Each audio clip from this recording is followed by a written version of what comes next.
അങ്ങനെ അപ്പത്തിൻ്റെ പുളിച്ച മാവല്ല, പരീശന്മാരുടെയും സദൂക്യരുടെയും ഉപദേശമത്രേ സൂക്ഷിച്ചുകൊള്ളുവാൻ അവൻ പറഞ്ഞു എന്ന് അവർ ഗ്രഹിച്ചു.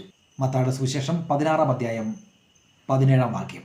ഉപദേശങ്ങൾ സൂക്ഷിക്കേണ്ടതാണ് എന്ന ഒരു അഭിപ്രായം കർത്താവായ യേശു ക്രിസ്തുവിൽ നിന്നും നാം ഇവിടെ വായിച്ചറിയുകയാണ്. വിവിധങ്ങളായ ഉപദേശങ്ങളും അഭിപ്രായങ്ങളും ദിവസേന കേൾക്കുകയും അതിനെക്കുറിച്ചെല്ലാം ചിന്തിക്കുകയും ചെയ്യുന്നവരാണ് നമ്മൾ.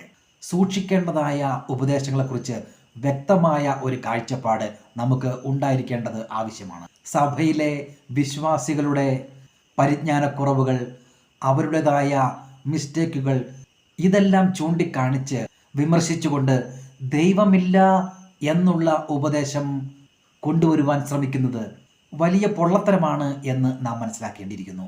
ആളുകളുടെ കുറവുകൾ ദൈവത്തെ തന്നെ നിരാകരിക്കുന്നതിനുള്ള കാരണമാകുന്നത് ശരിയായ ഒന്നല്ലല്ലോ. യേശു ഇവിടെ പറയുന്നത് സദൂക്യരുടെയും പരീശന്മാരുടെയും ഉപദേശത്തെക്കുറിച്ചാണ്. വേദശാസ്ത്ര വിശാരദന്മാരും യഹൂദമത പണ്ഡിതന്മാരുമൊക്കെയാണിവർ. അവർ ഉപദേശങ്ങളെ തലനാരിഴ കീറി നടപ്പിൽ വരുത്തുന്നതിൽ വിദഗ്ധന്മാരായുള്ളവരാണ്. അവരുടെ ഉപദേശങ്ങളെ ഖണ്ഡിക്കുക എന്നാൽ അത് സമൂഹത്തിൽ വളരെ കോലാഹലം സൃഷ്ടിക്കുന്ന ഒരു കാര്യം തന്നെയാകുന്നു. എന്നാൽ കർത്താവായ യേശുക്രിസ്തു പറയുകയാണ്, ഇവരുടെ ഉപദേശങ്ങൾ വളരെ അധികം സൂക്ഷിക്കേണ്ടതാണ് എന്ന്. എന്തുകൊണ്ടാണ് കർത്താവായ യേശുക്രിസ്തു അങ്ങനെ പറഞ്ഞതെന്നറിയാമോ? 12 വർഷക്കാലത്തോളം രക്തസ്രാവം എന്ന അസുഖം മൂലം വിഷമിച്ച് വലഞ്ഞ് ഒടുവിൽ കർത്താവായ യേശുക്രിസ്തുവിനെ കണ്ടുമുട്ടി അത്ഭുതകരമായ ഒരു രോഗസൗഖ്യം പ്രാപിച്ച സ്ത്രീയോട് പരീശന്മാരും സദൂക്യരുമെല്ലാം എതിർപ്പ് രേഖപ്പെടുത്താനുള്ള കാരണം നിയമങ്ങളെ അവർ വളരെ മുറുകെ പിടിക്കുകയാണ്. എന്നാൽ ഇത്രത്തോളം കാലം രോഗത്തിൻ്റെ പീഡയാൽ വലഞ്ഞ അവളുടെ ബുദ്ധിമുട്ടുകൾ അവർ പരിഗണിക്കുന്നതേയില്ല. സ്നേഹം ഉണ്ടായിരുന്നുവെങ്കിൽ അവൾക്ക് ലഭിച്ച സൗഖ്യത്തിൽ അവർ സന്തോഷിച്ചേനെ.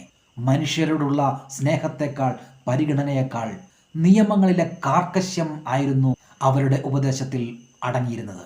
ദൈവകൽപ്പനകളുടെയും ന്യായപ്രമാണത്തിൻ്റെയും അന്തസത്ത തന്നെ സ്നേഹം ആണെന്നിരിക്കെ ദൈവസങ്കല്പത്തെ തന്നെ വികലമാക്കുന്ന ഒരു ഉപദേശമാണ് ശബ്ബത്തിൽ സൗഖ്യമാക്കരുത് എന്ന വിധത്തിൽ പരീശന്മാരും സദൂക്യന്മാരും കൊണ്ടുവരുന്നത്.